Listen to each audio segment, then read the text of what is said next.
Assalamualaikum warahmatullahi wabarakatuh. Halo Sobat Pengayoman, apa kabar Anda hari ini? Bertemu lagi dengan kami, penyuluh hukum Kanwil Kementerian Hukum dan Hak Asasi Manusia Daerah Istimewa Yogyakarta. Pada kesempatan kali ini, kita akan membahas tentang toxic relationship atau yang lebih dikenal dengan kekerasan dalam berpacaran. Pernahkah kalian mengalaminya? Yuk kita simak.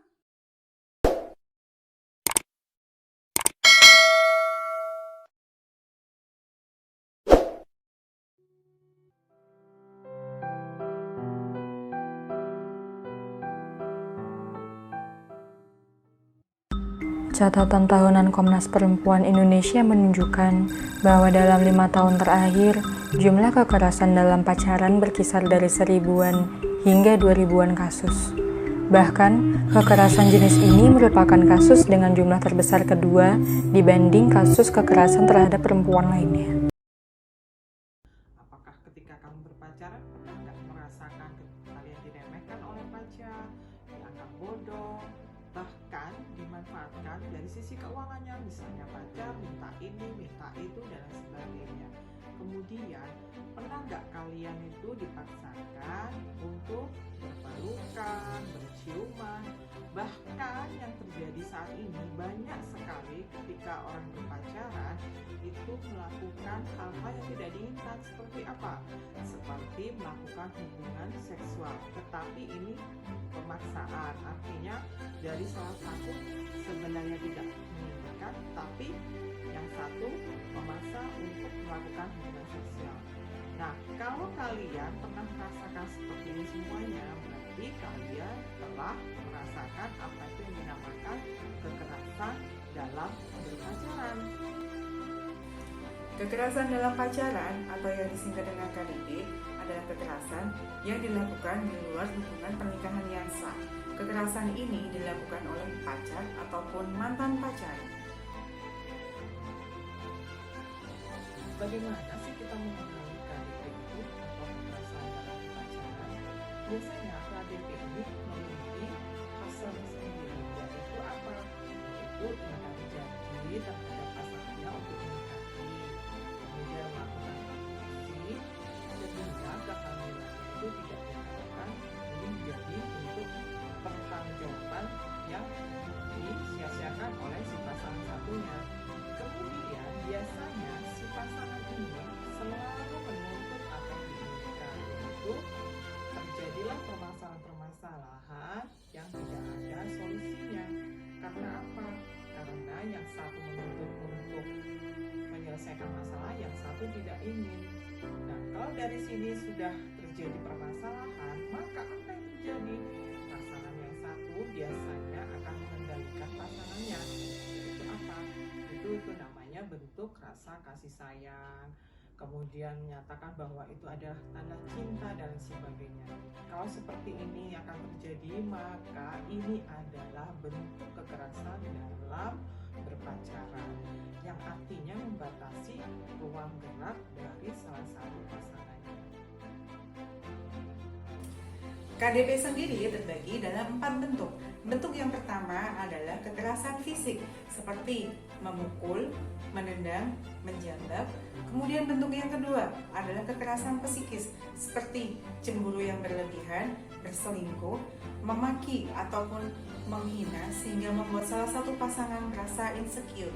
Bentuk yang ketiga adalah kekerasan seksual seperti meraba-raba, meremas, mencium hingga terjadi pemerkosaan.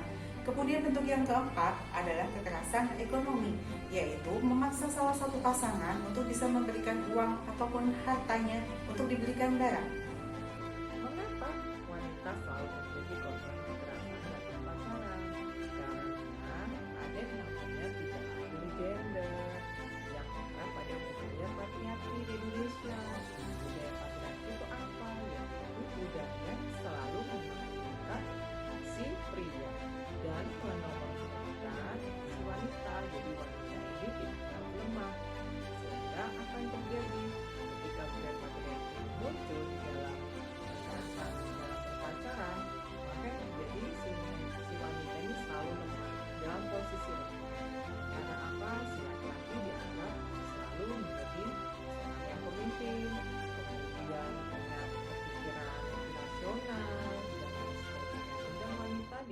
apa?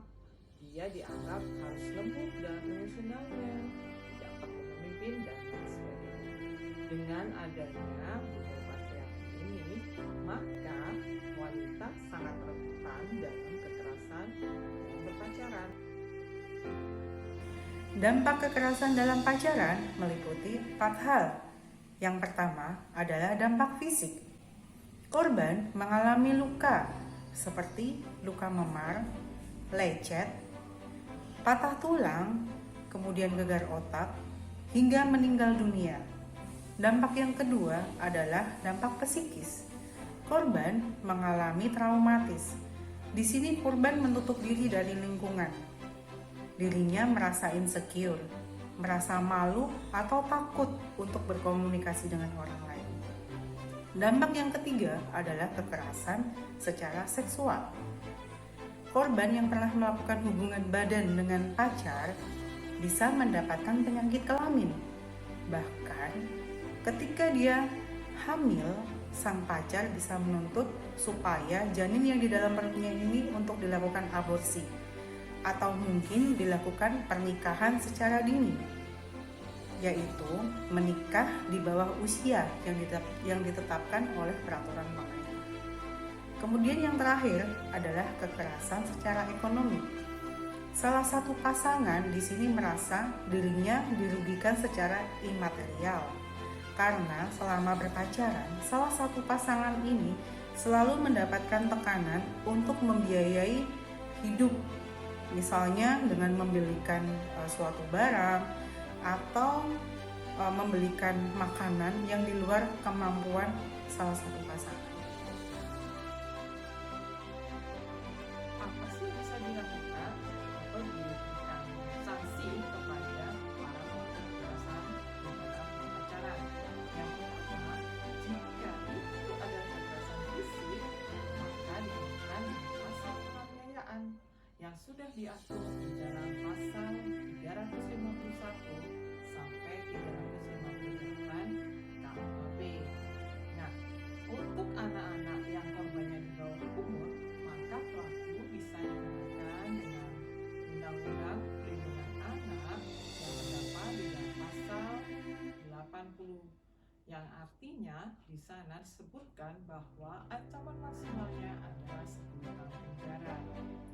Untuk yang kedua itu adalah jika pelakunya melakukan pelecehan seksual, maka dikenakan dengan sanksi pencabulan yang sudah diatur di dalam pasal 289 sampai 296 KUHP. Nah, apabila persetubuhan tersebut dilakukan dengan perempuan di bawah umur, maka akan dikenakan ancaman pidananya yang sudah diatur di dalam pasal 286 sampai 288 KUHP.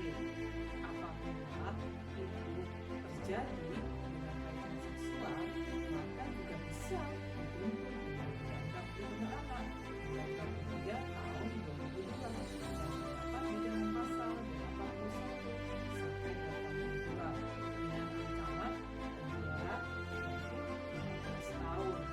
Untuk yang ketiga, untuk yang berupa perusahaan yang kekerasannya, maka bisa diancam dengan pasal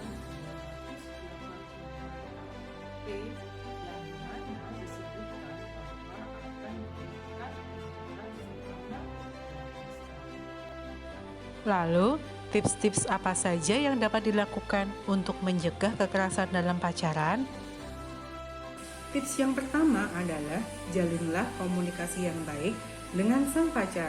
Dengan komunikasi yang baik akan terhindarkan dari segala kesalahpahaman. Ungkapkan apa yang membuat kalian tidak nyaman dengan sang pacar.